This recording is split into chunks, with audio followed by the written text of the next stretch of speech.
మన గురించి ఊరంతా టామ్ టామ్ అయిందంట. టామ్ అయితే లవ్ చేయవానే? లవ్ చేసేందుకే పెళ్లి చేసుకోవడానికే కదా. నిన్ను నాకంటే ఎవడు ప్రేమించలేడే. ఇవే ఇవే జీవన తరంగాలు, ఇవే ఇవే జీవన తరంగాలు, జీవన తరంగాలు. ఏదో పనికి వచ్చాడు కదా అని చెప్పి మా తమ్ముడితో అడ్డమైన పనులు చేయించాలని చూడకో.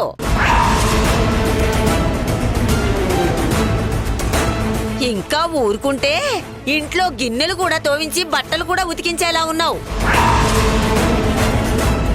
అంతేకాదు బాత్రూములు కూడా కడిగించేలా ఉన్నావు చూడబోతే. చిచి, ప్రేమతో పెళ్లికి పిలుద్దామని వచ్చాను. ఇక్కడికి వచ్చాక నువ్వు మీ బావకిచ్చే మర్యాద చూస్తుంటే నీలాంటి వాళ్ళని పెళ్లికి పిలవకపోవడమే మంచిదనిపిస్తుంది. Shut up.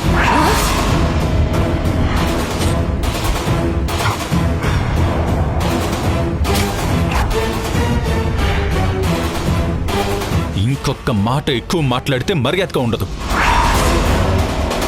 నిజమేంటో చెప్తున్నా సరే మూర్ఖంగా మాట్లాడితే నేను కూడా అంతే మూర్ఖంగా రియాక్ట్ అవ్వాల్సి వస్తుంది.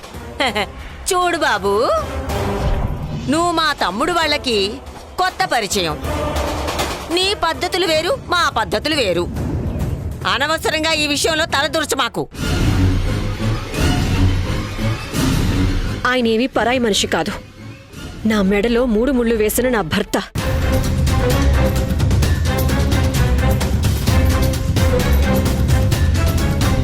తన భార్యనెవరైనా మాటంటే సమాధానం చెప్పే హక్కు తనకుంది. అయినా మీ తమ్ముడు గారిని ఇక్కడ పనిచేయొద్దని చెప్తున్నా సరే వినిపించుకోకుండా ఆయనే పనిచేస్తున్నారు. ఆయన వల్ల మాకు జరిగిన నష్టమేంటో మీకు తెలీదు. ఆయన గారు చేసిన పనికి నా భర్త బిజినెస్ లాస్ అయ్యారు.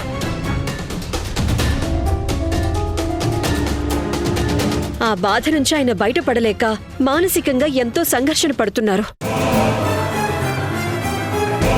ఇప్పుడు మీకు తృప్తిగా ఉందా బావగారు? మీ బంధువుల ముందు కూడా మా పరువు తీసేశారు. మీ కళ్ళు చల్లబడ్డాయా?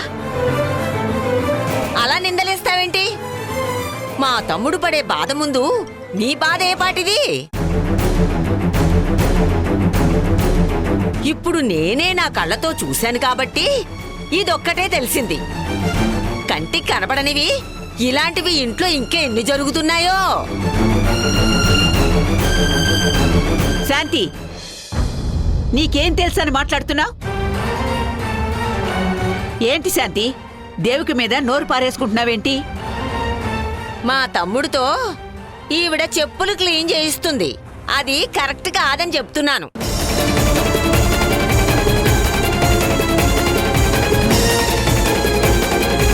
ఈవిడ అపార్థం చేసుకుని మాట్లాడుతుందమ్మా. బావగారితో నేను అడ్డమైన పనులు చేయిస్తున్నానని నొప్పించేలా మాట్లాడుతుంది.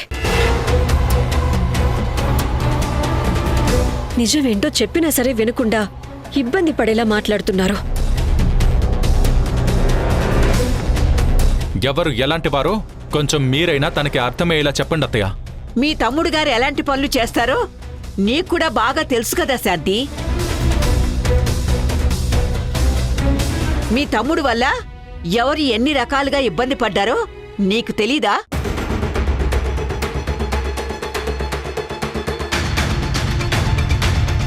అయినా మీ తమ్ముడు కష్టాల్లో ఉన్నప్పుడు నీకు గుర్తు రాలేదు. కానీ ఇప్పుడొచ్చి లేని ప్రేమని చూపిస్తున్నావు. అసలు మీ తమ్ముడు ఏం చేశాడో తెలుసా? మీరు బావగారి కోసం మందు తెచ్చిచ్చారా? లేదే. తాగిన మధ్యలో టిష్యూ పేపర్స్ అనుకుని పక్కనే ఉన్న ఫైల్లోని పేపర్స్ చిప్పి పడేశావు.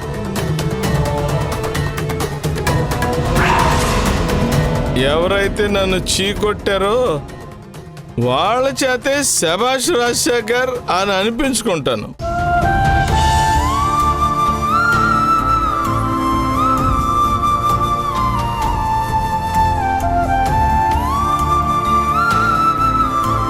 నా తమ్ముణ్ణి అలా చూసేసరికి తొందరపడి నిజం తెలుసుకోకుండా మిమ్మల్ని నోటికొచ్చినట్టు మాట్లాడాను. తప్పైపోయిందమ్మా, ఏమనుకోవద్దు. ఇదిగో పెళ్లికి మీరందరూ తప్పకుండా రావాలి, సరేనా? వెళ్ళొస్తానమ్మా, వస్తాన్రా.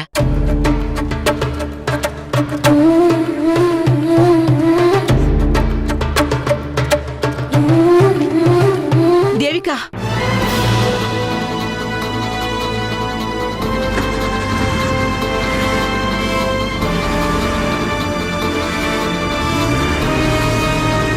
అత్తయ్య, ఇంతసేపు జరిగిన దానికి దేవిక బాగా ఫీల్ అయినట్టుంది. దానికి నేను సర్ది చెప్తాను.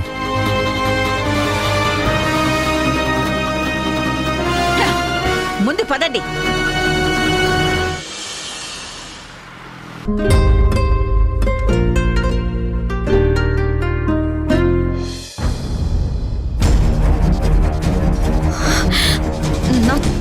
నా చైన్ లేదేంటి? నేను చైన్ ఎక్కడా తీయలేదే, ఏమైనట్టు?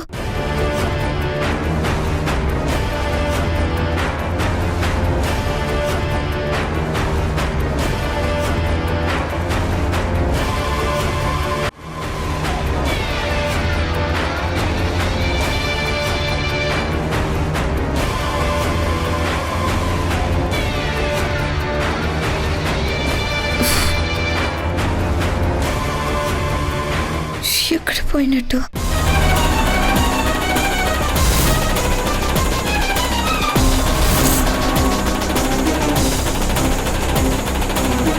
చైన్ మిస్ అయిందని తెలిస్తే అమ్మ కోప్పడుతుంది. ఎక్కడ పెట్టానో కూడా గుర్తు రావడం లేదు.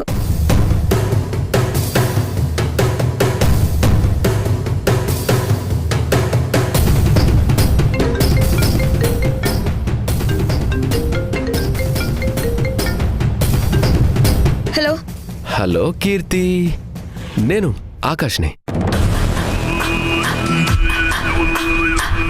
ఏంటి టెన్షన్ పడుతున్నట్టున్నావు? టెన్షన్ పడుతున్నానని నీతో చెప్పానా? నువ్వు చెప్పకపోయినా నాకు తెలుసు.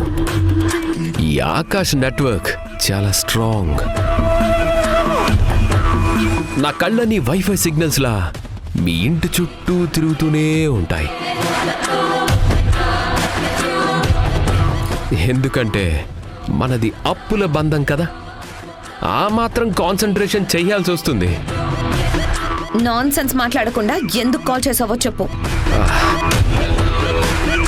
నీ చైన్ మిస్ అయిందని టెన్షన్ పడుతున్నావు కదూ?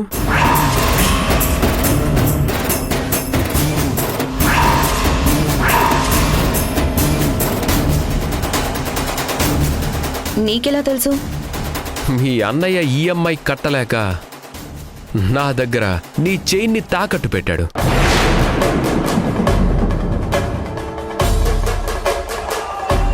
ఈ చైన్ నా దగ్గర కాకుండా నీ దగ్గర ఉండాలంటే చెప్పు, ఈ చైన్ని నీకే తిరిగిచ్చి మీ అన్నయ్య దగ్గర డబ్బులు వసూలు చేస్తా.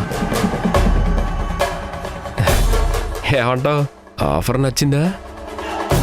నీ మాటల్ని అంత ఈజీగా నమ్మి ఇన్నోసెంట్ని కాను. ఆ చైన్ నాదే నీకెలా తెలుసు? నేను మరీ అంత ఆణిముత్యాన్నేం కాదు. నాకు ఆ మాత్రం తెలీదని నువ్వు అనుకోవద్దు. ఎందుకంటే అప్పు తీసుకున్న వాళ్ళెవ్వరూ మెడలో గొలుసేసుకొని తిరగరు. కాబట్టి ఇది మీ వదింది కాదు, మీ అమ్మది అంతకన్నా కాదు. ఈ చైన్ డిజైన్ స్టైల్ని బట్టి ఇది పెళ్ళిడికొచ్చిన అమ్మాయి వేసుకునేదే అని నేను కనిపెట్టేశాను. బాగా కనిపెట్టాను కదా? మరి మీ ఇంట్లో పెళ్లి కావాల్సిన దానివి నువ్వే కదా. నీతో మాట్లాడే ఇంట్రెస్ట్ నాకు లేదు. మా అన్నయ్య ఈఎంఐ కింద చైన్ పెట్టాడన్నావు కదా, ఈఎంఐ కట్ చేసుకొని మిగిలిన అమౌంట్ తిరిగి ఇచ్చేసాయి. అరెరే, మీ అన్నయ్య నాతో అలా చెప్పలేదే. చైన్ మొత్తం తీసుకోమన్నాడే.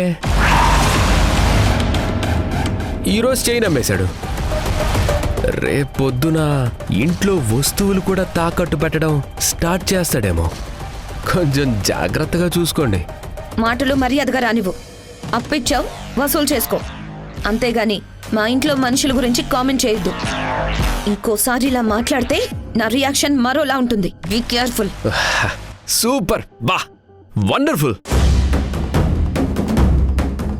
మీ ఫ్యామిలీ వాళ్ళని బాగానే వెనకేసుకొస్తున్నావు. నీ కాంప్లిమెంట్స్ నాకు అవసరం లేదు. ఫోన్ పెట్టాయి. ఆగా నీకు ఒక ఇంపార్టెంట్ విషయం చెప్పాలని కాల్ చేశాను. చెప్పావు కదా, ఇంకేంటి? ఇప్పటి వరకు డూప్లికేట్ టాపిక్ చెప్పాను, ఇప్పుడు ఒరిజినల్ టాపిక్ వస్తున్నా.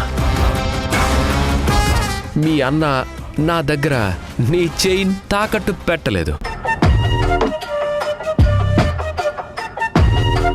ఈరోజు మనం రోడ్డు మీద కలిసాం కదా, నువ్వు తిరిగి వెళ్ళేటప్పుడు నీ చైన్ జారి కింద పడినట్టుంది.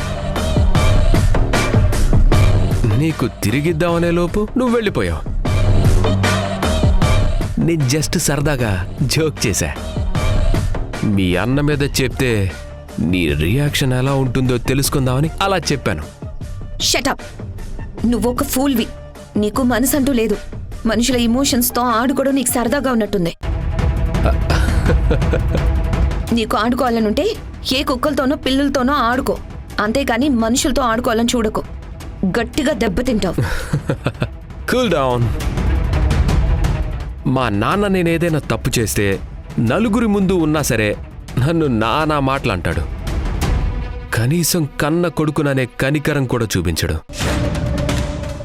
కానీ నువ్వు మీ ఇంట్లో వాళ్ళని సపోర్ట్ చేస్తూ మాట్లాడడం, వాళ్ళని ఇంకోసారి ఏమీ అనొద్దని వార్నింగ్ ఇవ్వటం చూస్తుంటే నాకు చాలా బాగా ముచ్చటేస్తుంది.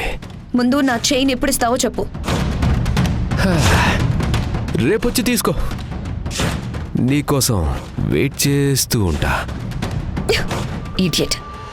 రేపు చైన్ తీసుకున్నాక చెప్తాను వాడి సంగతి.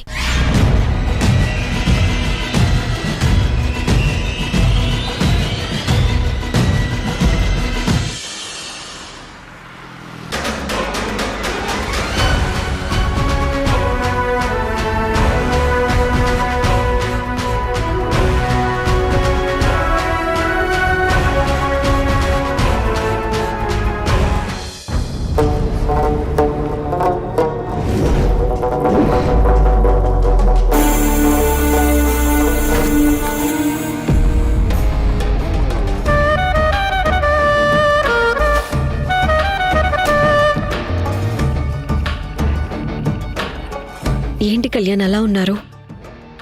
దేవిక, మార్నింగ్ ఇంటి దగ్గర నీకు జరిగిన ఇన్సల్ట్ని తలుచుకుంటే ఒళ్ళు మండిపోతుంది దేవిక. ఆవిడ లేడీ కాబట్టి సైలెంట్గా ఉన్నాను. అదే మగాడయ్యుంటే ఇప్పటికీ హాస్పిటల్లో అడ్మిట్ అయ్యేలా కొట్టుండేవాణ్ణి. నీ క్యారెక్టర్ ఏంటో బాగా తెలిసిన మనిషి కూడా నిన్ను అపార్థం చేసుకుని అలా నోరు పారేసుకోవడం కరెక్ట్ కాదు.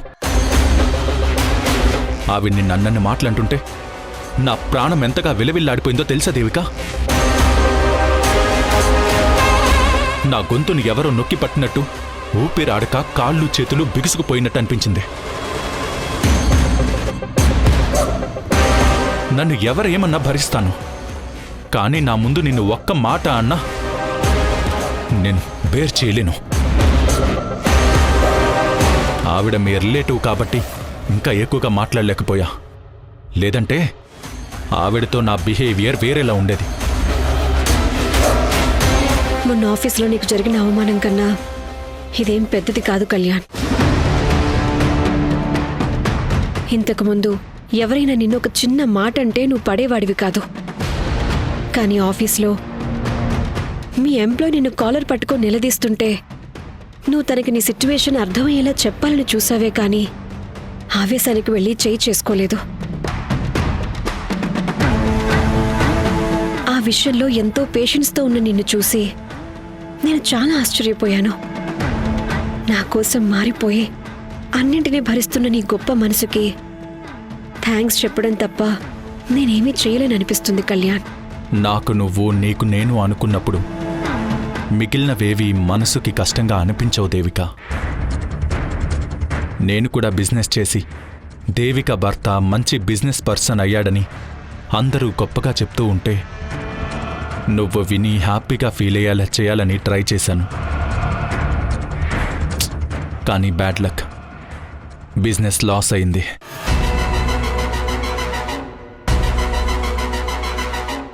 విచిత్రం ఏంటో తెలుసా దేవిక? నేను మారానన్న విషయం నీకు తెలుసు. కానీ మీ బావగారు మారారంటేనే ఎవ్వరూ నమ్మట్లేదు.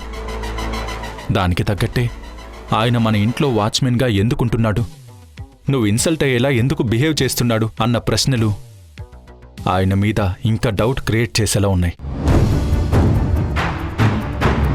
అదే నాకు అర్థం కావటం లేదు. ఆయన వల్ల మా అక్క చాలా బాధపడింది. ఇప్పుడు మీరు నేను బాధపడాల్సి వస్తుంది.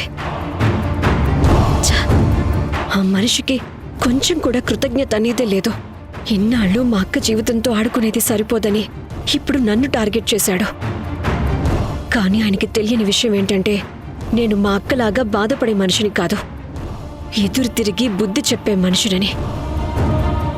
బాధ్యతల నుంచి పారిపోయిన మనిషిని మనమే అనవసరంగా పట్టి వెనక్కి తీసుకొచ్చామనిపిస్తుంది. ఆయన మారానని చెప్పిన మాట అబద్ధం. ఆ మాట చెప్పి మనల్ని మోసం చేస్తున్నాడన్నది నిజం. వీలైనంత తొందరగా అన్నయ్య గారి విషయంలో ఒక డెసిషన్కి రావాలి దేవిక. లేదంటే ఇలా బాధల్ని భరిస్తూనే ఉండాల్సి వస్తుంది. ఈ బాధలన్నింటికీ రీజన్ నేనే కళ్యాణ్. నా మీద పడ్డ నింద పోవాలని బావగారిని వెనక్కి తీసుకురావాల్సి వచ్చింది. తీసుకొచ్చాక ఈ నష్టాలు అవమానాలు భరించాల్సి వస్తుందని అప్పుడు నేను ఎక్స్పెక్ట్ చేయలేకపోయాను. ఇప్పుడు అనుభవిస్తున్నాను.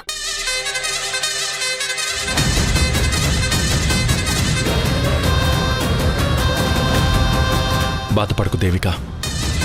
నా బాధంతా నువ్వు మాటలు పడాల్సి వస్తుందని, అది తలుచుకుంటే గుండెని మెలేసినంత నొప్పిగా ఉంటుంది. కొన్ని విషయాల గురించి, కొంతమంది వ్యక్తుల గురించి ఎక్కువగా ఆలోచించి టైం వేస్ట్ చేసుకోవటం కరెక్ట్ కాదు. మా బావగారిని ఎక్కువగా పట్టించుకోకండి. నేను కూడా ఎవరో నన్ను మిస్అండర్స్టాండ్ చేసుకున్న మాటల్ని పెద్దగా పట్టించుకోను. మీరు మీ బిజినెస్ మీద కాన్సన్ట్రేట్ చేయండి. మీ కెరీర్లో మీరు కంబ్యాక్ అయితే చూడాలనేది నా కోరిక. నన్ను బిలీవ్ చేసి సపోర్ట్ చేస్తున్నందుకు చాలా థ్యాంక్స్ దేవిక. నాకు క్లయింట్తో మీటింగ్ ఉంది, నేను వెళ్ళొస్తాను.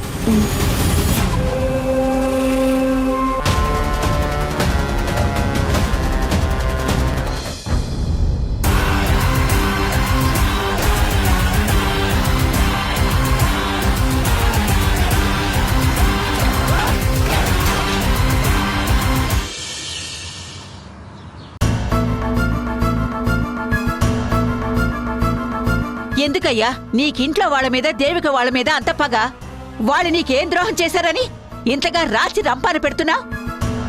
దేవిక నువ్వు బావుండాలని కోరుకోవడం తప్ప, తన అక్కకి బాధల నుంచి విముక్తి కలిగించాలని నిన్ను వెనక్కి తీసుకురావడం తప్ప, ఏది తప్పో చెప్పు. అత్తయ్య, ప్రమాణపూర్తిగా చెప్తున్నాను, మీరనుకుంటున్న ఉద్దేశాలేవి నాకు లేవు. నా పాటికి నా వాళ్ళందరూ బావుండాలని కోరుకుంటాను. వాళ్ల బాగ్ కోసం నేను ఎంతటి కష్టాన్నైనా చేయడానికి ఇప్పుడు నేను సిద్ధంగా ఉన్నాను. వాళ్ల కష్టం నాదిగా భావించే స్థితిలో నా మనస్సుంది. అలాంటప్పుడు వాళ్ళని నేను బాధ పెట్టాలని ఎందుకు చూస్తాను అత్తయ్య? మీరు పెద్దవారు, మీరే నన్ను అర్థం చేసుకోకపోతే ఎలా? ఏంటయ్యా నిన్ను అర్థం చేసుకునేది? అక్కడ జరిగిన రాద్ధాంతం ఏంటో అంతా నాకు తెలుసు. అసలు దేవిక నీ వల్ల ఎంతగా బాధపడిందో తెలుసా? చెప్పడానికి మాటలు కూడా సరిపోవు. దేవిక తన కాపురం ఇన్నేళ్లుగా సరిగ్గా లేదని ఎంతో మానసిక వేదన అనుభవించింది. తన భర్త మారిపోయి కొద్ది రోజుల క్రితమే ఇక్కడికొచ్చాడు. భర్త రావడంతో ఇప్పుడిప్పుడే తన మనసు కొంచెం ప్రశాంతంగా మారుతుంది. నువ్వు వెళ్ళి ఆ ప్రశాంతతని చెడగొట్టావు. తాను పెళ్లి చేసుకుని వెళ్లిపోయిన దగ్గర నుంచి నిన్న మొన్నటి వరకు తన బాధలు చెప్పుకోవడానికి ఎవరూ లేరని ఎంతో కుమిలిపోయింది. మనతో కలిసిపోవాలన్న ఆశతో దగ్గరవ్వాలని ఎన్నో ప్రయత్నాలు చేసింది. ఆ ప్రయత్నాల్లో భాగంగానే ఎక్కడో ఉన్న నిన్ను వెతికి ఇంటికి తీసుకొచ్చింది. అలాంటి గొప్ప మనసున్న దేవికని కష్టపెట్టాలని నీకెలా అనిపించిందయ్యా? అమ్మా, ఏమైందమ్మా? నాన్నని ఎందుకలా కోపడుతున్నావు అమ్మమ్మా? మళ్ళీ ఏదో ఘనకార్యం చేసి కొత్త తలనొప్పి తెచ్చుంటారు. ఇది మామూలేగా. ఈయన గారి పెదనాన్న కూతురు ఆ శాంతి పెళ్లికి పిలవడానికి దేవిక వాళ్ళ ఇంటికి వచ్చింది. అక్కడ దేవికి చెప్పకుండానే ఈయన చెప్పులు తుడుస్తున్నాడు. కాని ఆ శాంతి అపార్థం చేసుకుని దేవికని నోటికొచ్చినట్టు తిట్టి అవమానపరిచింది.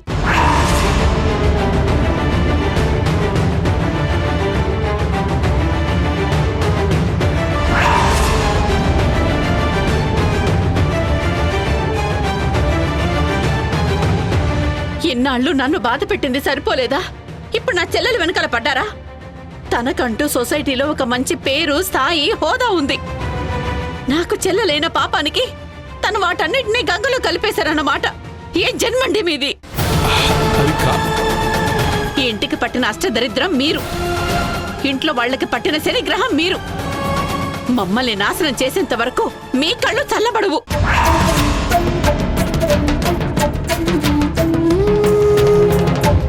మనిషికో మాట, పశువుకో దెబ్బ అంటారు. మీకు ఎన్ని మాటలు చెప్పినా ఇంత కూడా జ్ఞానం రావడం లేదు. ఇక మీ మీద చేయి చేసుకోవడం ఒక్కటే మాకు మిగిలింది. అమ్మా, ఏంటా మాటలు?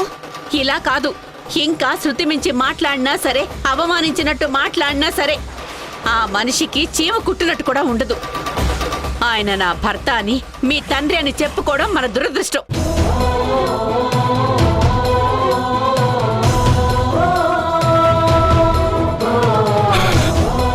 ధరణి, నా గ్రహస్థితి బాగాలేక నేను తప్పు చేయకపోయినా నానా మాటలు పడాల్సి వస్తోంది. మంచి చెయ్యాలన్న ఆలోచన ఉన్నా అది ఇంకొకరికి కీడు చేసేదానిలాగా అందరికీ అర్థం అవుతుంది, కనిపిస్తోంది. నా మంచి కోరిన దేవికని నేనెందుకు అవమానిస్తాను చెప్పు? తను మాట పడాలని కోరుకుంటానా? అసలు మీరందరూ అంటున్న దాంట్లో కొంచెమైనా న్యాయం ఉందా?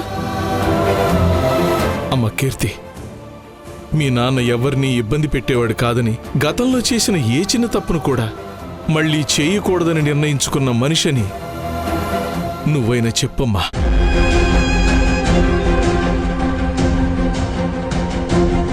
నీ గురించి అక్కడ కళ్ళారా చూసిందాన్ని నేనైతే అదేం చెప్తుంది? చివరికి నీ కన్న కూతురు, కట్టుకున్న భార్య కూడా నిన్ను నమ్మలేని పరిస్థితికి వచ్చావు. ఇంతకన్నా నీకింకో అవమానం ఉంటుందా?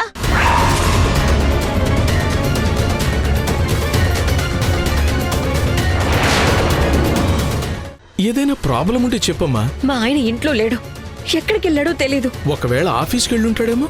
ఆఫీస్కి వెళ్లేవాడు బట్టలన్నీ సర్దుకొని వెళ్ళాడు. బిజినెస్ లాస్ అవ్వడంతో మూడ్ ఆఫ్ అయ్యి ఎక్కడికైనా వెళ్ళిపోయాడేమోనని నాకు డౌట్ గా ఉంది.